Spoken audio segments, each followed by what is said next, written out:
Fantasy and reality are so interwoven, it's sometimes hard to tell them apart. When little John was born, Lorna thought he was the calmest baby because he never cried at night, as if he was nursing himself to sleep. But soon, the baby monitor revealed the truth hidden in the dark.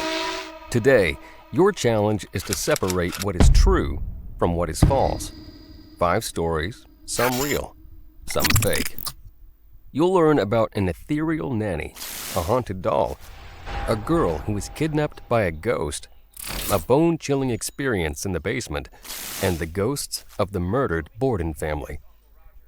Can you judge which are fact and which are fiction? Brace yourselves for a journey into the unknown, a journey to be revealed. The first story is that of the invisible nanny. In 2010, Lorna and her husband James moved into a 1-story colonial house built in a remarkable section of Jacksonville.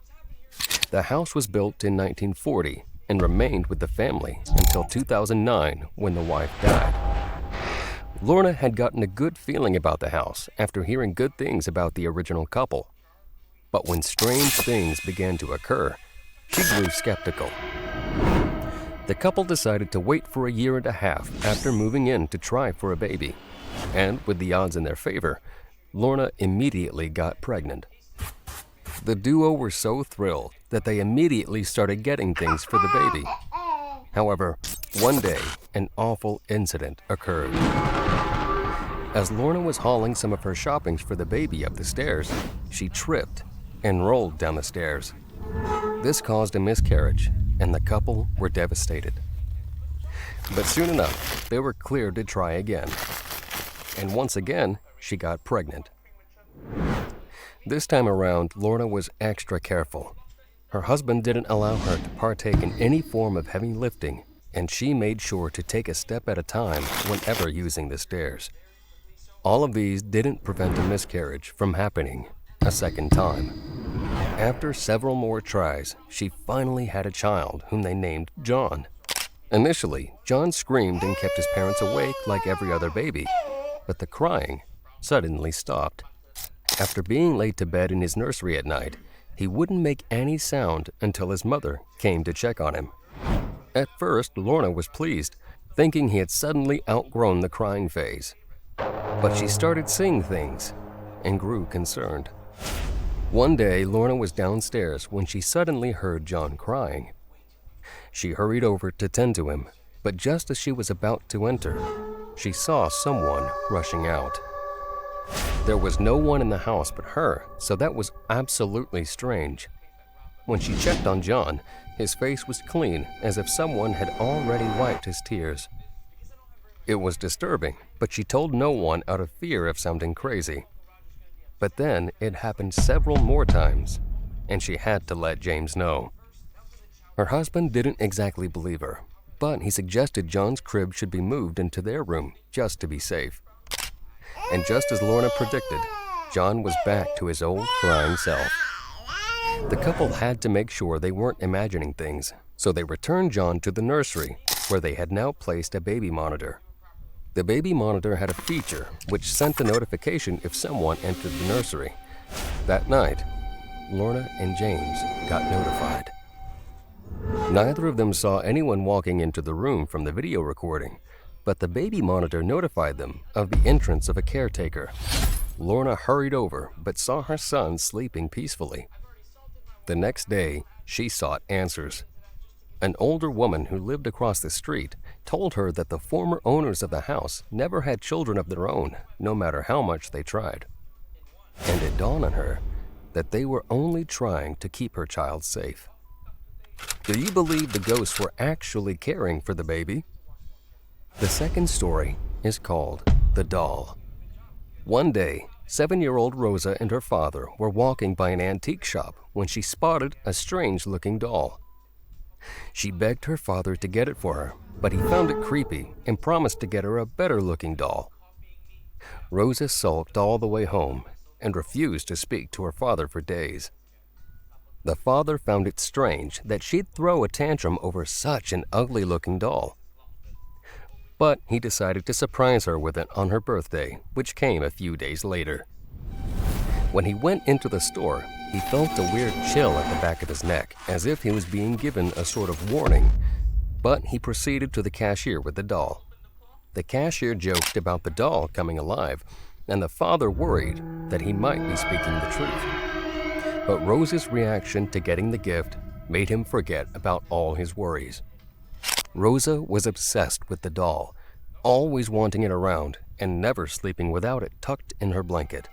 There was nothing strange about that until weird things began to occur. Rosa would wake up with bite marks on her arm, and since they had no pets, there was no explanation for it.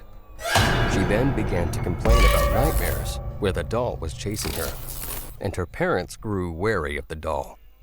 They began placing it in the living room after Rosa had gone to bed.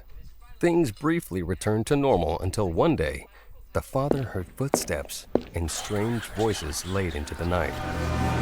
When he went to check, he saw nothing. However, the next morning, the doll was back on Rosa's bed. The parents concluded that they had forgotten to remove the doll, but the next night, the same thing happened, and they knew for sure that something was amiss. They tried to get rid of the doll, but it kept returning, so they called on the priest from their church. He was the one who informed them that it had been possessed by the ghost of the previous owner, and it would only take an exorcism for them to get rid of it. Do you think Rosa and her family imagined the doll being possessed? Coming in third is the story of the kind old lady. In the late 1990s, Richard and his family left California for what seemed like a lovely house situated in Georgia. The house was built in the late 1800s, and it had a strange feeling to it, but Richard and his family were just happy to get a new space. However, reality set in as they were moving in. Richard's brother Joe was carrying items into the bedroom when he heard a heated whispering between two people. Every other member of the family was by the moving truck, so he was certain it wasn't them. And when Joe tried to trace the source of the sound, he found out that it seemed to come from the ceiling area. He ran out of the room and told Richard about it, but the older man assured him that they were going to be fine. That didn't turn out to be true. The whisperings continued, and members of the family individually experienced strange occurrences, like someone tugging at their clothes or waking up to find a bit of their hair shaved. But the most alarming was the disappearance of Claudia, their youngest daughter. Her mother had gone into the playroom where she last saw her to call her for lunch, but Claudia was nowhere to be found. They searched high and low, but still saw no signs of her. So, they involved the police. The police had not gone far in their search when they found the 4-year-old girl wandering alone on a busy road. They questioned her, and the little girl explained that the kind old lady who lived in the house had asked her to go for a stroll with her. The policemen were surprised since there was no old lady living in the house. That very night, Richard and his family packed their things and never looked back. What do you think of this incident? Could the old lady just be a fiction of Claudia's imagination? In the fourth story, you'll find out about the woman in the basement. Georgia and her family had lived in that house for as long as she could remember, and nothing unusual ever happened. But that changed on the night of January 16th, 2012. Georgia had just turned 16, and she thought it was only ideal she celebrated that milestone with an intimate session with her boyfriend. However, there was a little problem. She shared a room with her sister. Desperate to get the deed done, she decided they'd use the basement. No one ever went to the basement. It was filled with junk, so there was no reason to go there. But a few days before the D-Day, Georgia went there to clean up the place. It was spooky like every other basement, but nothing strange happened. Then the night finally came. Georgia had hosted a little party so that they could sneak away without being noticed. When it was time, Georgia and her boyfriend had gone downstairs, and in the heat of the moment, didn't initially notice the woman sitting next to the old piano in the room. When Georgia saw her, she assumed it was a guest from the party and calmly asked her to go back upstairs. But the woman just stared at her and said nothing. To make things worse, her boyfriend asked who she was talking to. She ran upstairs out of fear and told her friend about the woman, but when they went downstairs, only Georgia could see her. She thought her friends were playing a prank on her, so she went to get her sister. Her sister saw the woman and even described her in detail. This got the friends scared, and everyone left for their homes. Other members of the family were told of the strange woman in the basement, and they could all see her. After several investigations, it was discovered that the woman once resided in the home, and only those who lived in the house could see her ghost.